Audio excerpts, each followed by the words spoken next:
무역 협상의 교착 상태가 이어지고 있습니다. 이런 상황에서 트럼프 대통령은 조금 전 한국의 대미 투자액 3,500억 달러는 선불이라고 못 박았습니다.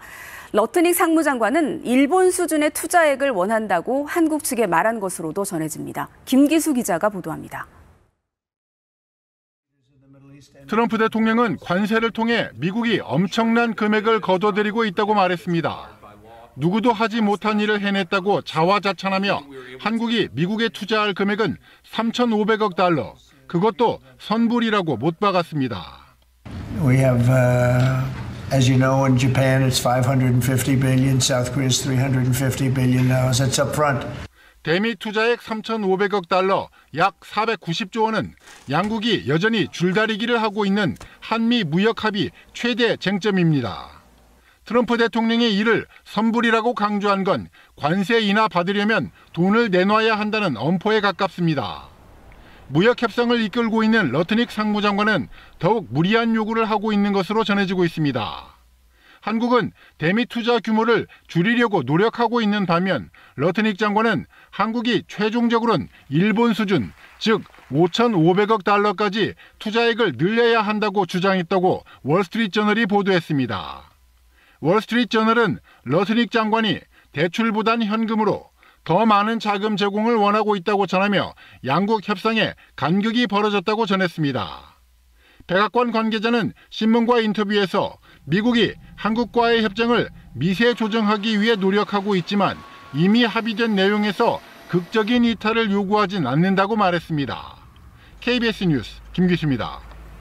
조금씩 흔들리던 우리 금융시장에 결정타를 날린 건 방금 보신 대로 트럼프 대통령입니다. 3,500억 달러 투자액은 선불이라면서 관세를 낮추려면 돈부터 내라고 압박했습니다. 워싱턴 김경수 특파원입니다.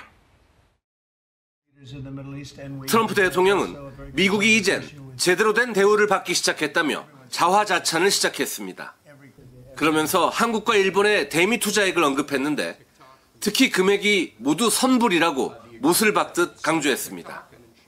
We have, as you know, in Japan it's 550 billion, South Korea is 350 billion dollars. That's up front. 이번 선불 발언은 한국이 약속한 3,500억 달러 대미 투자 방식을 놓고 양국이 2달 가까이 갈등하는 상황에서 나왔습니다. 트럼프 대통령의 말은 관세를 낮추고 싶으면 투자금을 먼저 내라는 엄포로 해석됩니다. 여기에 더해 러트닉 상무장관이 한국 정부에 투자 금액을 3,500억 달러보다 더 늘리라고 압박하고 있다는 월스트리트저널 보도도 나왔습니다. 일본 투자금 5,500억 달러에 근접한 돈을 대출보다는 현금 비중을 높여서 투자해달라고 요구했다는 겁니다. 5,500억 달러면 한국의 외화 보유액보다도 많은 금액입니다. 또 일본과 유사한 조건들을 한국이 수용해야 한다고 했다는데 일본은 트럼프 대통령이 지정하는 투자처에 45일 안에 입금하지 않으면 높은 관세가 부과됩니다. 다만 한국 정부는 투자금 증액 요구는 없었다고 밝혔습니다. 네, 이렇게 관세 후속 협상이 길어지면서 미국의 압박이 더 강해지는 분위기입니다. 바로 워싱턴 연결해서 좀 더 얘기를 나눠보겠습니다. 자, 김경수 특파원, 당장 현금으로 다 투자하라든가 투자액을 더 늘리란 요구, 우리가 수용하기가 어렵지 않습니까? 네, 3,500억 달러면 한국 외환 보유액의 84%입니다. 감당하기 어려운 액수죠. 투자액 증액을 요구한다면 더욱 그렇습니다. 이재명 대통령도 외신 인터뷰에서 이런 점을 강조했습니다.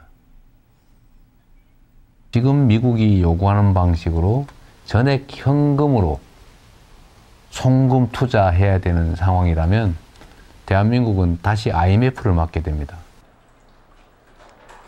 막대한 달러가 일시에 빠져나가면 한국 외환시장에선 원달러 환율이 급등하게 됩니다.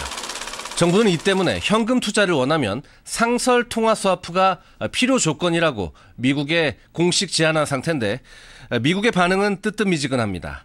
여기에 투자처를 어떻게 정하고 투자 이익은 어떻게 나눌지 손해가 나면 그건 누가 책임질지도 쟁점입니다. 네, 트럼프 대통령이 뭘 노리고 이렇게 강하게 나오는 걸까요? 초반 압박을 극대화한 뒤 점진적 양보를 통해 협상 타결에 이르는 트럼프식 협상 스타일이란 평가도 있습니다. 또 실질적으로 경제 효과와 일자리 창출을 보여줄 수 있는 투자 방식이 필요하다는 셈법도 있어 보이고요. 이에 더해 한국과의 협상 결과가 앞으로 미국이 다른 나라들과의 협상할 때 기준점으로 작용할 수 있다는 것도 고려했다는 분석이 나옵니다. 협상이 교착 상태이고 트럼프 대통령이 직접 압박하고 있지만 접점을 찾기 위한 한미 간 시도는 계속되고 있습니다.